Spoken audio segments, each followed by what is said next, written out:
friends, welcome to the Neon Boneyard. Now, you might have heard me say that term a couple of times at this point. You might be wondering, well, what the heck is she talking about? What's a boneyard? Well, a boneyard is a term used in the sign industry, used to designate a space in which signs are taken to after they've been decommissioned or retired.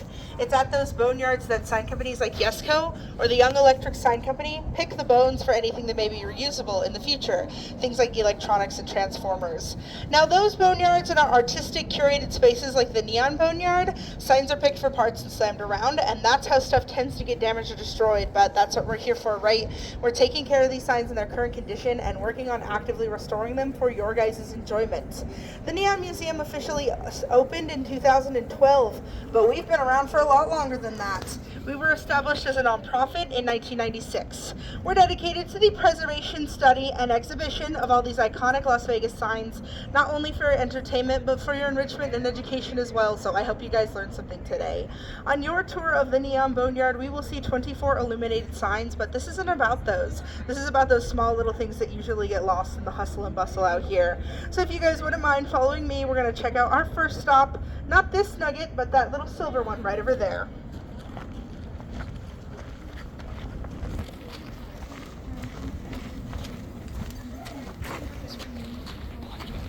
Now, this silver nugget is definitely not something that's hidden out here in the boneyard. It is kind of just sitting there, but it does get mistaken for other things. I actually had this happen just this afternoon. People come up to it and they see it and they go, oh my god, is that from the golden nugget? It looks like something that's just lost its luster over the years, right? It's not. This silver nugget is from the aptly named Silver Nugget. It was opened in 1964 by a guy named Major Riddle. Major Riddle actually owned a lot of silver-themed casinos. So not just the Silver Nugget, but the Silver City, the Silver Bird as well. We are in Las Vegas, which is in Nevada, which is the Silver State, right? We're known for that big Comstock lode that was found here in the 1800s. So, of course, this big, beautiful silver nugget would have sat on top of that pylon signage and rotated in a big circle with incandescent bulbs sitting over it. And they were the first casino in Las Vegas to hire female blackjack dealers after a ban that was enacted in 1958. So the first place to do that on the Strip or Fremont area was the Plaza in 1971. So they beat that place by a whole 7 years. Now, of course, they closed in 2023 with an unclear future. We don't actually know what's going to happen to the Silver Nugget, whether it will actually stay closed forever or it will reopen. For now, it just sits in limbo. Now, I mentioned a couple of casinos that have the word silver in the name. Do any of you guys want to give me one that has the word nugget in the name? Yeah, the Golden Nugget. That's a good one. See, these questions aren't hard, folks. But with that, guys, if you wouldn't mind turning around and taking a look at this big sign behind us, not the Moulin Rouge, but what sits directly behind it. Do any of you guys recognize those four-pointed stars? Yeah, they're from the Stardust. Yeah, exactly. This is one of 3 pieces of the Stardust mega pylon that we have in the boneyard, but in total we have 9 scattered in our collection. If you guys wouldn't mind flattening across that side for me, it makes it easier for people to pass through. So this Stardust mega pylon is in so many pieces because it is humongous.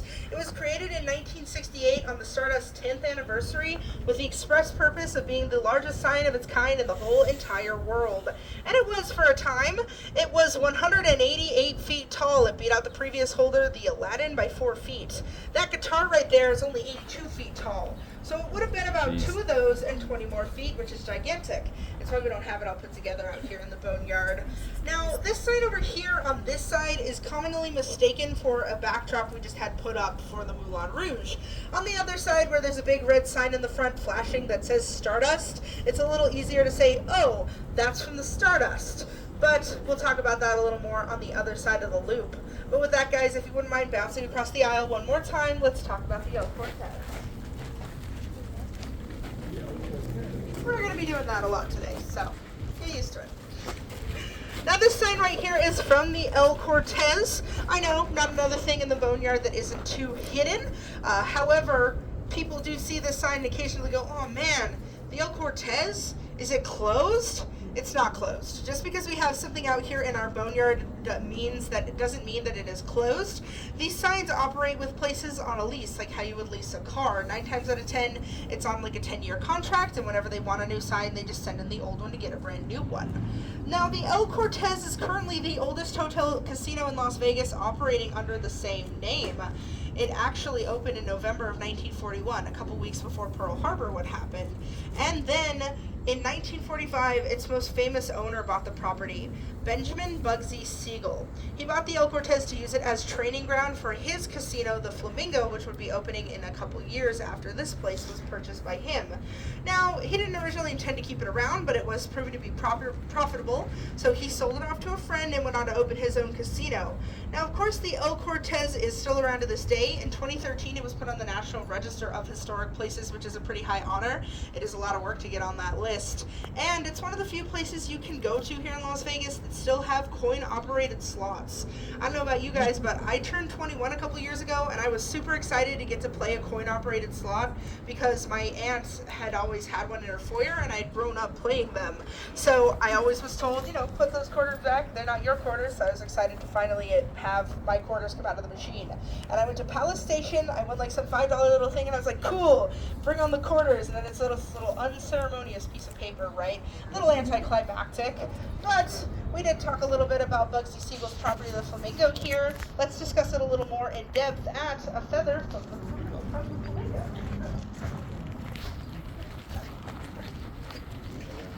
As we walk over here to the Flamingo, folks, you may notice this big empty spot where it looks like there used to be something there. That's because there used to be something there. Up until a couple weeks ago, we had the rest of our signage from the Flamingo sitting right there in the boneyard. We took it out under the cover of night. It's going to be coming back to us in May, fully relit and beautiful. It's going to be our next restoration to the boneyard. Now, of course, we can still use this one Flamingo feather we left to talk about its history. The Flamingo was opened in 1946 by Bugsy Siegel. It did not go too well. None of his friends from California could make it due to a really bad storm, and the property wasn't even finished being put together and constructed. It was quite empty. So eventually what happened was it closed. They continued fixing it, and in March of 1947 they would open it properly. And Bugsy Siegel would only get to see the success of this place for a couple of months, because in June of 1947 he was gunned down at his girlfriend's house. Now, this is actually one piece of many of this iconic Flamingo feather plumage sign. It was created in 1973 by Raul Rodriguez. He's a very iconic designer of parade floats for the Rose Bowl. He believed that parade floats and giant neon signs share a similar philosophy, because a parade float has to catch your attention very quickly while passing you by, right? A neon sign does the same thing. You just pass by it. I'm excited to see these pieces come back to us, because they're going to be such a beautiful pink out here. And I know this isn't necessarily hidden. It does occasionally get mistaken for a piece from the Moulin Rouge. You'll find a lot of the signs on our Hidden History Tour are more cases of mistaken identity than actual things that are hidden behind stuff out here. Because we're a museum, we're a nonprofit, we want you to see as much as possible out here. But with that, guys, we're going to go down this way and talk about the City Center Motel. No, this is from the sign they had put up in the 70s. It's the one that they still use for their logo today. It's just a flat version of that 3D food.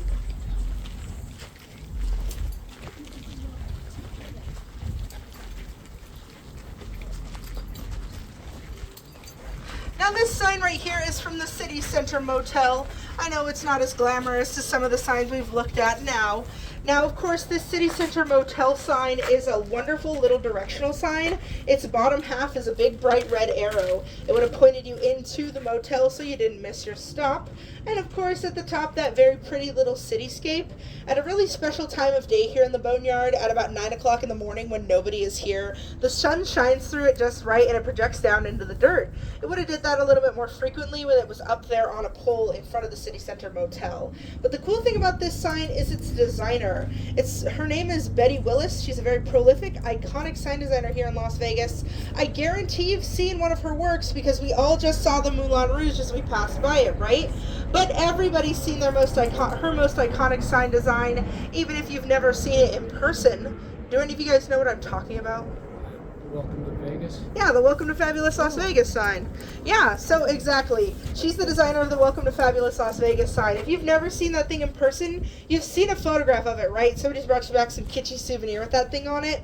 Also, you may think it's meant to be a diamond. It isn't. If you turn it vertically, you'll notice it's one of those keychains. You used to get on a set of keys when hotel rooms actually had keys, because we're a tourism hub. We have a ton of hotels and motels.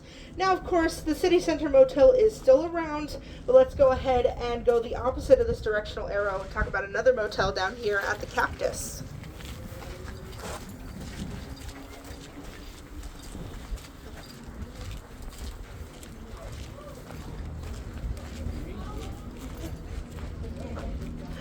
Now this cute little cactus right here is not a cactus you would find out here in the Mojave Desert. It's from the Celinda Inn Motel. Do any of you guys know what kind of cactus this is? Saguaro. Yeah, it's a saguaro. Yeah. Oh, he said it and he hasn't got one yet, so I'm giving it to him. Yeah, it's a saguaro cactus. I am so sorry. Yeah, so saguaro cactuses aren't found out here in the Mojave. They're found out there in the Sonoran Desert off of Arizona, correct? Now, of course, this is still indicative of something out here in Las Vegas, desert iconography. In the 30s, 40s, and 50s, we really wanted to be a Wild West town, so we really wanted to kind of showcase the fact that we are a desert, even though you can look around and recognize that we're in a desert, right? So, of course, you saw stuff like this cactus. It's probably one of the most iconic cactuses in pop culture.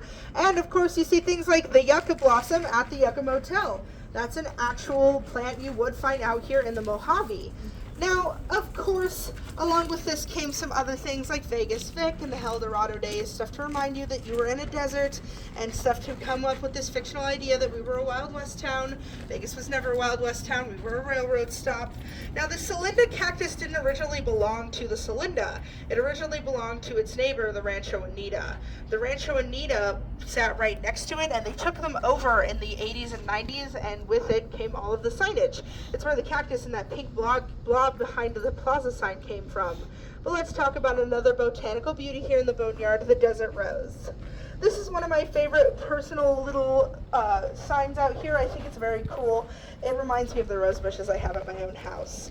Now, the Desert Rose has a partial restoration, so we actually did repaint it. It didn't look this nice when it came out here to the Boneyard. So all of those things, from those leaves to the little outline on the letters, is all done by hand. They don't do stenciling when they make these signs. That's just a very steady hand working with a very big brush. Now, the Desert Rose was opened in 1953, and later on in the 1950s, the Klein family would take it over. Now, the Klein family were very fond of animals, so they made sure that the Desert Rose was the first pet-friendly motel here in Las Vegas. And not just Rover could stay over, they actually had a pair of long-haul truckers that would bring their chimpanzees here to the Desert Rose, which is kind of gross, right? Imagine the smell. And of course, there was a guy that used to check his dog into a room here at the Desert Rose before playing and staying at the Caesars, which is a little crazy. The Caesars is where the Caesars is, and this used to be where Park MGM was. So a bit of a walk to go and check on your dog, but it was the 1970s. People were doing stuff like that back then. When it closed in 1995, they actually took most of the rose bushes from the front of the property and replanted them at their own home, so the Klein family could always have a piece of it with them. But with that, guys, we're going to go this way and talk about the Nevada Motel up next.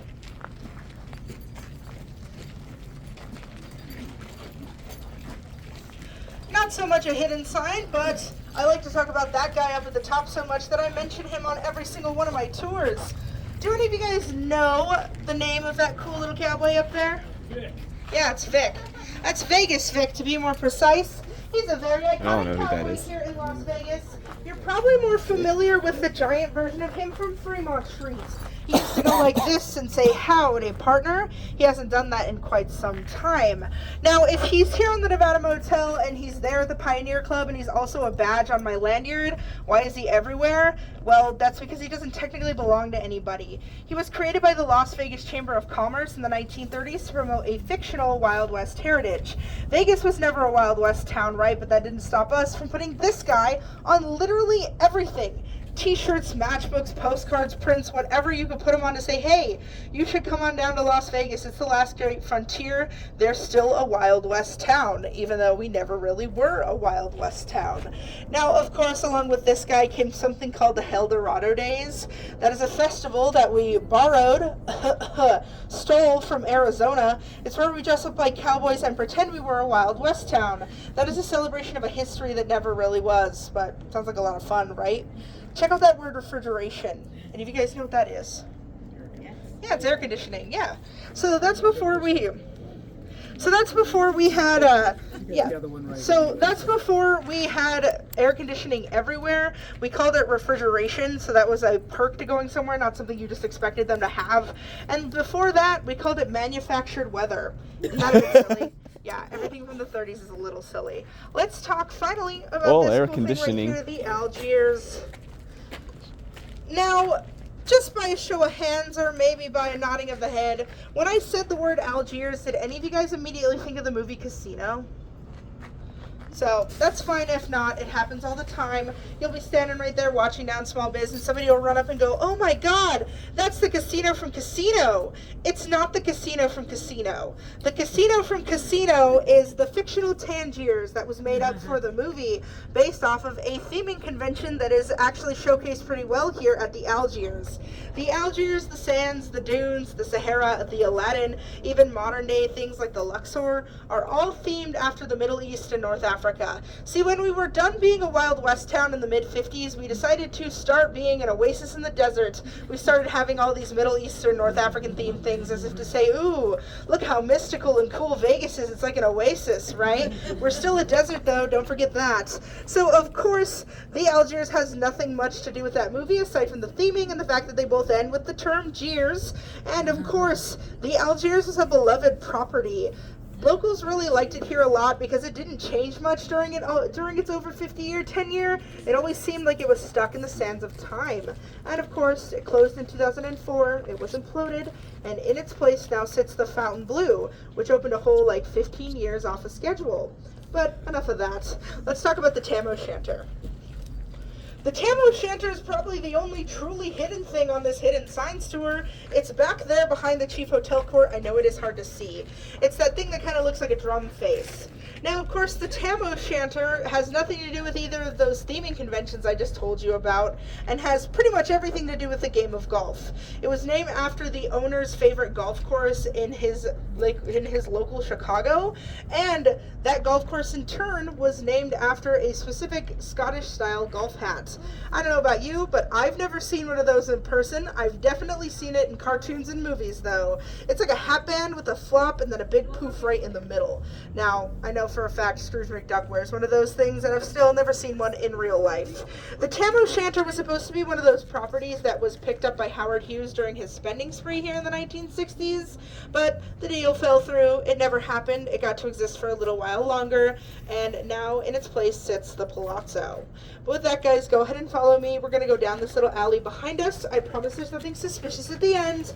We're just going to talk about some small businesses. Before we go all the way down here, folks, I want to point this out to you right here. This lovely little severed head. Now, she is from a place called Anita's Beauty Salon. In 1954, when Anita's opened, that sign totally makes sense for a beauty salon, right? It's a lady with a lovely head of flowing blonde hair. But she actually lived 3 whole lives before coming here to the Neon Boneyard. When Anita's closed in its place in 1970, opened a place called Vintage Madness. It was like a thrift store and consignment shop. You can still see the word vintage in her hair and the M on her cheek. If you squint, you can kind of see where it used to see Madness. And then in the 80s and 90s, in its place, opened a cafe called the Enigma Garden. It was a hotspot for Vegas's alternative scene, and they also didn't get rid of the sign. They just put their own sign right next to it. So she got to stick around for 3 whole decades before coming here to the Neon Museum. Now, of course, it's not only an indicator of how these signs can be reused throughout their lifespan, but also of how the art scene works in that section of the Arts District off of Fremont Street, something we don't normally talk about here in the Neon Boneyard. But with that, guys, we're going to go to the very end and talk about the Alpine Village Inn.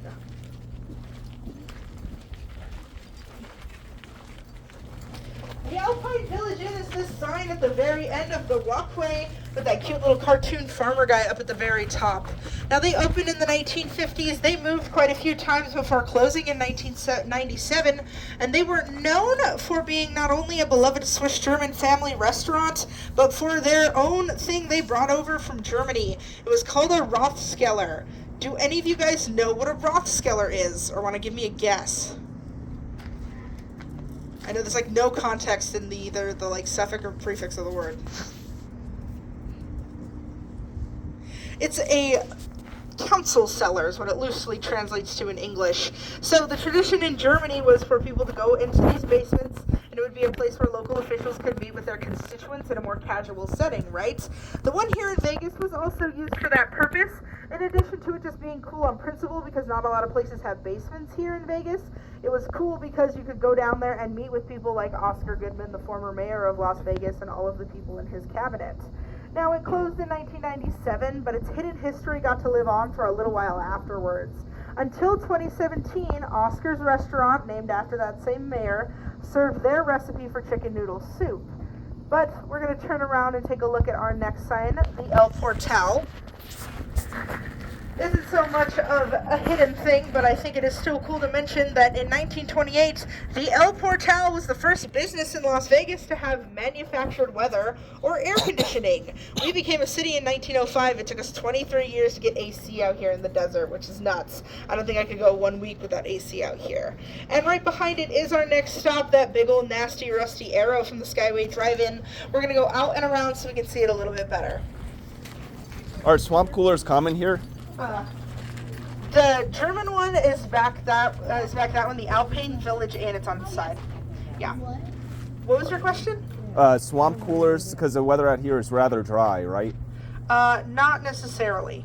Ah. Just depends on the business.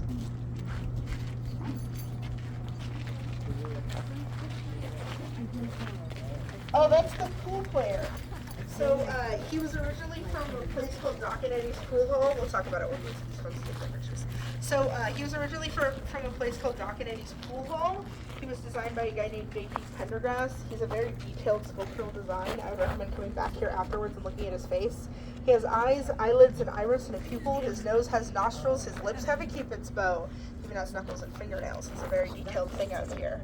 Now, of course, this big old nasty arrow from the Skyway Drive-In is our next stop. It's not the prettiest thing here in the Neon Boneyard, but of course, it does still have quite a good little cautionary tale to tell us. So the Skyway Drive-In closed in 1981, and this sign was taken to be stored in an open-air storage unit over by Lake Mead, where the humidity is significantly higher. The humidity is a little bit higher out here this weekend in particular, because that big storm from the Sierra Nevadas is being pushed this way, but still not enough to do this kind of damage to a neon sign. That's kind of why this is the perfect place for a little museum like this, right? Because these signs aren't going to get eaten up as much as they would other places. So the moral of this story is don't store your giant neon sign near a lake where the humidity can eat it up. Now, the Skyway Drive-In opened originally in 1958. It was, of course, a drive-in theater, so they had to have some kind of shtick to get you to stay for 2 or more movies. Because just like regular theaters, they don't make money off of your ticket, they make money off of your concessions. So they make money when you buy popcorns and sodas to keep watching films. So, of course, if you stayed here for 2 or more movies, the Skyway would give you free gas. They'd fill up your tank, which is crazy, right? If somebody offered you free gas nowadays, you'd be like, cool, you're going to ask me to go down that little alley and you're taking my kidney next, right? So, of course, the Skyway Drive-In opened with a double feature of Fighter Attack and Johnny Guitar, and it closed with a double feature in 1981 of The Private Eyes and Bon Voyage, Charlie Brown, and Don't Come Back. Now, at the time when it was around, it would have been one of 4,000 drive-ins across the United States. Do any of you guys want to give me a guess and tell me how many there are nowadays? 7. Way more than 7. I'll give it to 200. There's 350 across the United States today. We actually have 2 here in Las Vegas. One is called the West Wind. It's like a traditional drive-in theater where you can actually go see new pictures and stuff like that. And the other one is called Snappy's. It's more like a burger restaurant with a drive-in attached to it, so you can buy your food and sit in and watch whatever movie that you are playing. Now, we're going to go this way and talk about our next stop, and Myers Queen of Hearts.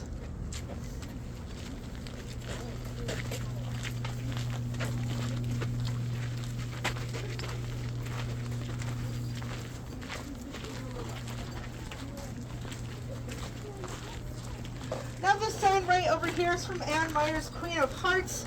A little but mighty thing out here in the Boneyard. Anne Meyer's Queen of Hearts is a true rags to riches story. She came to the United States originally after fleeing ethnic and religious persecution in what used to be Yugoslavia. Nowadays it's Croatia. She brought her 2 daughters here to Las Vegas specifically because she saw us as being a land of opportunity. She actually wanted to have her own business and run her own establishment.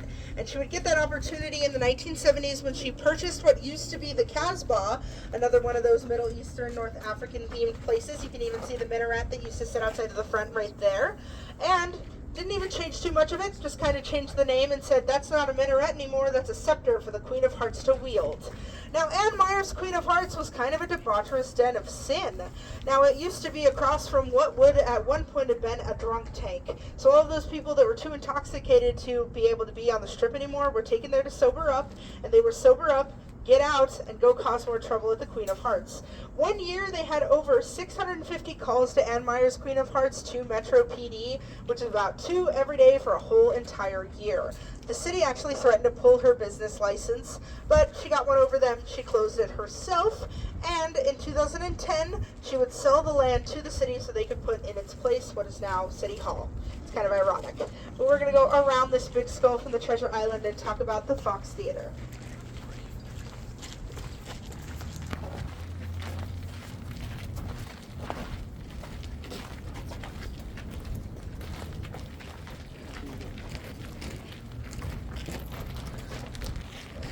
Da-da-da-da, da-da-da-da, da-da-da-da. Yes, that does have to do with that Fox Film Corporation. The Fox Theater Corporation actually predates it a little bit. It was created in the 1920s, and at one point this would have been like a Regal or an AMC. There would have been one in every single major city across the United States.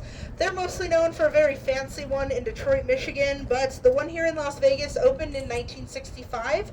Its debut film was a movie called How to Murder Your Wife. It was a comedy billed as a public service to the citizens of Las Vegas, and it closed in 1988 with a showing of a movie called Police Academy. I don't remember which one it was, and it doesn't really matter. Those are like the same movie about 11 different times. Now, of course, the Fox Theater boasted 850 air-conditioned seats and the ability to play every kind of film available at the time. So anything from 8mm little indie movies to big, huge CinemaScope-style blockbusters like Indiana Jones and Jaws. That was a big deal back then because this is when you actually would have to load the film reels. It wasn't just a CD or a DVD being put into a projector, right? Now, of course, being a theater out here in Las Vegas, and Las Vegas being one of the mainstays of the Rat Pack, I'm sure the Fox Theater showed a few of their movies. So let's go ahead and talk a little bit about one of its members over here at the Sands.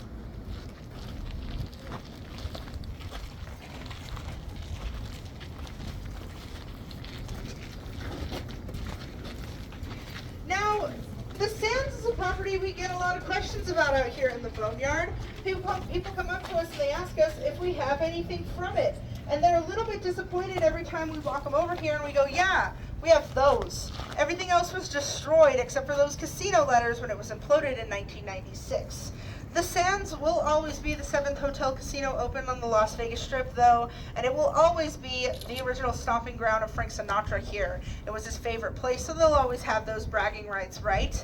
Now, of course, Frank Sinatra loved it so much that he had to feature it in his movie Ocean's 11 in 1960.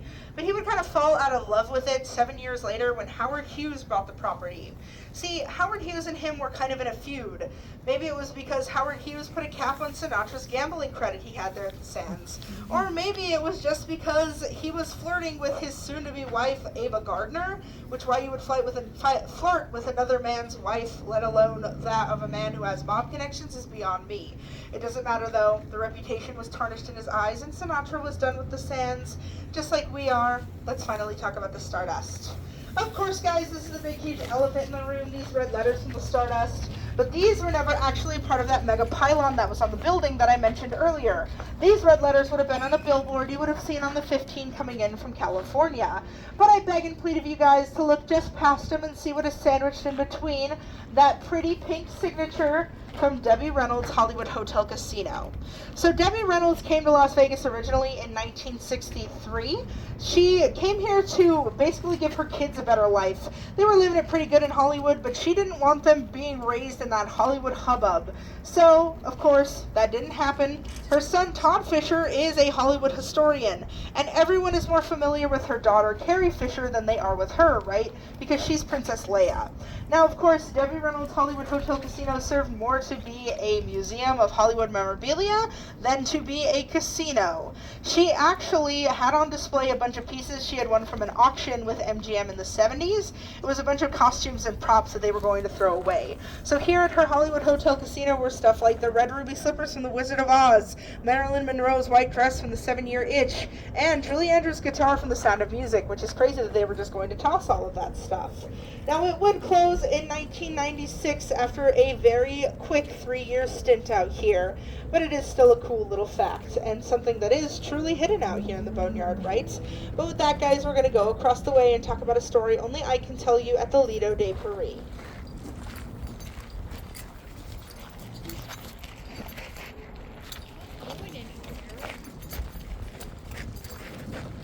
Now, of course, the Lido de Paris is definitely not a hidden piece, but only I know this much information about it. The Lido de Paris opened the same day as the Stardust, on July 2nd, 1958.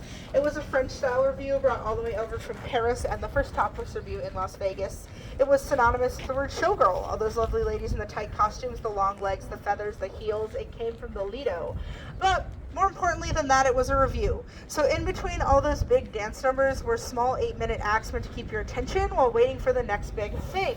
I don't know about back then, but I know nowadays stuff like that would be helpful because attention spans have been ruined. Now, of course, the Lido de Paris did have its fair share of cool little things. Dancers, singers, musicians, jugglers, comedians, all these things meant to keep your attention. But this is Las Vegas. We are kind of known for being the home of the celebrity magician.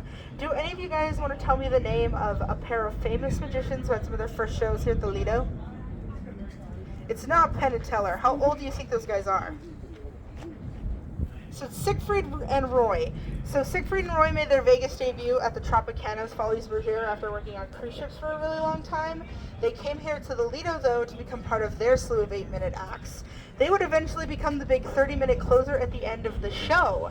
So they were on all the advertisements, all the things that said, "Come see the Lido." They were on it either in image or in name, which is a little bit of trickery, right? This is before you could Google what a show's about. So you'd be like, cool, let's go see the White Tiger guys. You'd get your ticket, you'd give the bouncer a little cash so he actually puts you in a seat, because this is before assigned seating in Vegas. You'd be like, cool, bring on the White Tiger guys. And then suddenly you would realize, well, the show's 21 and over, right? It's a topless revue. I'm not necessarily sure people were disappointed so much as they were shocked, but this is the launching point of their careers, so I always like to mention that. But with that, guys, we're going to move on from the Lido de Paris out this way to the Barbary Coast.